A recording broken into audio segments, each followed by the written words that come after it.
नमस्कार, माय स्टोरीज कलेक्शनमध्ये तुमच्या सर्वांचं स्वागत आहे. आज आपण बघणार आहोत परीची गोष्ट. छोट्या स्वप्नालीला आजी झोपताना गोष्ट सांगायची. गोष्ट ऐकल्याशिवाय ती झोपायचीच नाही. एकदा 3 वर्षाच्या स्वप्नालीला आजी परीची गोष्ट सांगत होती. स्वप्नाली अगदी झोपेला आली होती. झोपता झोपता स्वप्नालीने आजीला विचारलं, "अगं आजी, परी मला भेटेल का गं?" आजी मजेत म्हणाली, "हो, तू झोप आता लवकर, मग परी तुला भेटेल." स्वप्नालीचे डोळे अगदी मिटत होते ने आजीचे शब्द तिच्या कानावर पडले ने बघता बघता एक परी उठत स्वप्नालीच्या पुढ्यात हजर झाली. अगदी आजी गोष्टीत वर्णन करायची टीव्हीवर बघितली होती तशीच. पांढरा फ्लिपचा जगा 2 पंख दिसायला एकदम छान. स्वप्नालीला परीला बघून खूप आनंद झाला. तिने टाळ्या वाजवत विचारलं, "परी, तू मला भेटायला आलीस, किती छान." परी म्हणाली, "स्वप्नाली, तुझी काय फर्माईश आहे ती सांग." त्यावर स्वप्नाली म्हणाली, "मला तुझ्या पाठीवर बसून मस्त आकाशात भरारी मारायचीस." परीने स्वप्नालीला पाठीवर घेतली ने आकाशात भरारी घेतली. स्वप्नालीला खूप आनंद झाला. वर जायला लागल्यावर पृथ्वीवरील झाडं, घरं सगळं छोटं छोटं बघायला स्वप्नालीला गंमत वाटत होती. आपण पण पक्ष्यांसारखेच आकाशात भरारी घेतोय असं तिला वाटलं. चंद्र, चांदण्या एकदम जवळच आहेत असं वाटलं. खाली येता येता स्वप्नाली परीला म्हणाली, "आम्हाला शाळेत चॉकलेटच्या बंगल्याचं गाणं शिकवलंय. तसा मला चॉकलेटचा बंगला दाखवशील का?" परी उडत स्वप्नालीला एका बंगल्याजवळ घेऊन आली. चॉकलेटचा बंगला बघून तिचं भानच हरपलं. किटकॅट, डेअरी मिल्क, 5 स्टार, कॅडबरीच्या भिंती होत्या. टॉफीचे दार होते. बॉन सारख्या क्रीमच्या बिस्किटांच्या खिडक्या होत्या. जेमच्या गोळ्यांच्या आतमध्ये ढीग होते. चॉकलेटच्या राशी होत्या. परीने स्वप्नालीला सांगितलं की तुला पाहिजे तेवढ्या कॅडबरी चॉकलेट बिस्किट घे. स्वप्नाली म्हणाली, "मला जास्त नको. जास्त चॉकलेट बिस्किटे खाऊन दात किडतात, पोट बिघडतं, म्हणून मी थोडेच घेते." मला चॉकलेटचा बंगला बघून झाल्यावर परी स्वप्नालीला खाली घेऊन आली.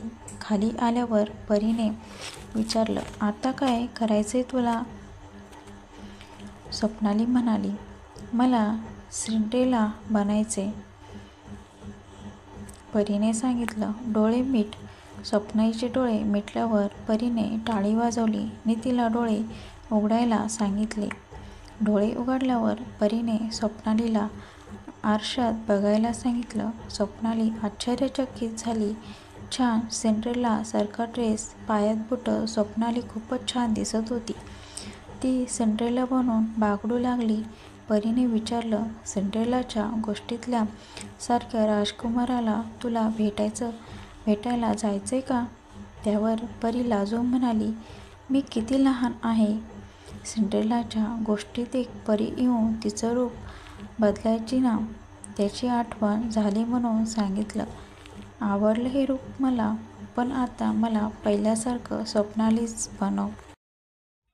त्याबरोबर परीने पल्लवीला तिच्या मूळ रूपात आणलं आणि विचारलं, "पुढची फर्माईश सांग."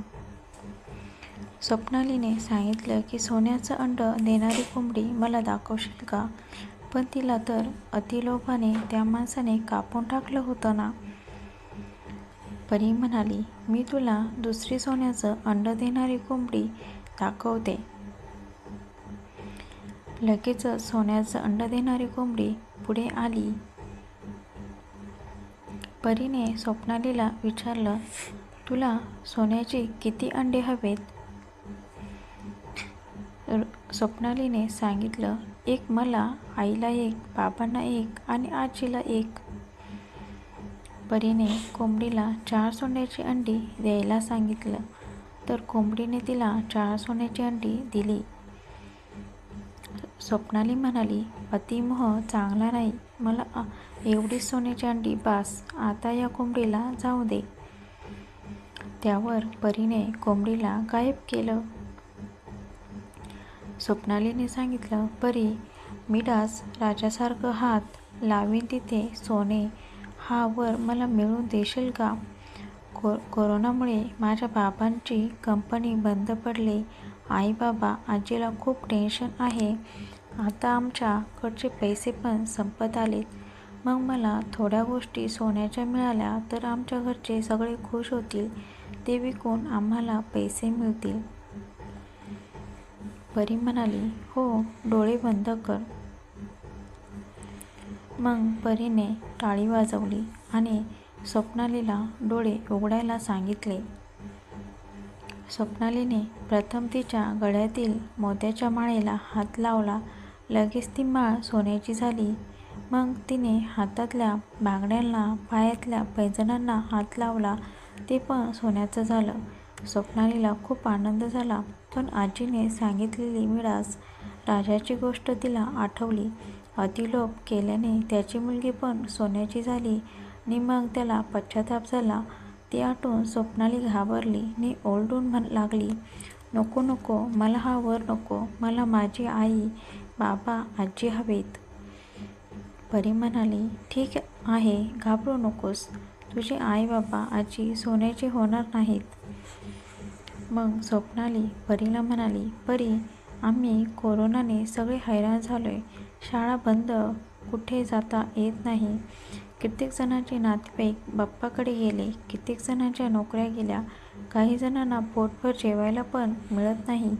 तर तू गोष्टीतल्यासारखा एखादा राक्षस आण ना. त्याला सगळे कोरोनाचे विषाणूच मारून टाकायला सांग ना. परीने टाळी वाजवली. मग अक्राळविक्रा राक्षस पुढ्यात आला. तो राक्षस बघून स्वप्नाली घाबरली. ती किंचाळून म्हणाली, नको, हा राक्षस आम्हाला पण मारेल. नको, याला गायब कर.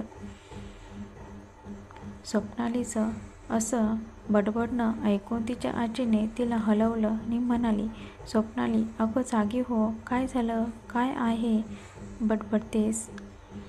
आजीचा आवाज ऐकून स्वप्नाली जागी झाली. बघते तर गादी झोपलेली होती. मग तिला कळलं की आपल्याला स्वप्न पडलं होतं. हसत हसत तिने आजीला परीबरोबरची सगळी गंमत सांगितली. आजी ऐकून खुश झाली. तिने स्वप्नालीला शाबासकी दिली आणि म्हणाली, तुला सांगितलेल्या गोष्टी लक्षात ठेवतेस. शिवाय तुला कथेतून काय बोध घ्यायचा ते कळलंय. लोभाचे फळ वाईट असते हे तू लक्षात ठेवलंस. असं म्हणत आजीने स्वप्नालीला जवळ घेऊन तिची गोड पप्पी घेतली. आजची कथा आवडल्यास लाईक, शेअर, सबस्क्राईब करा. Thanks for watching.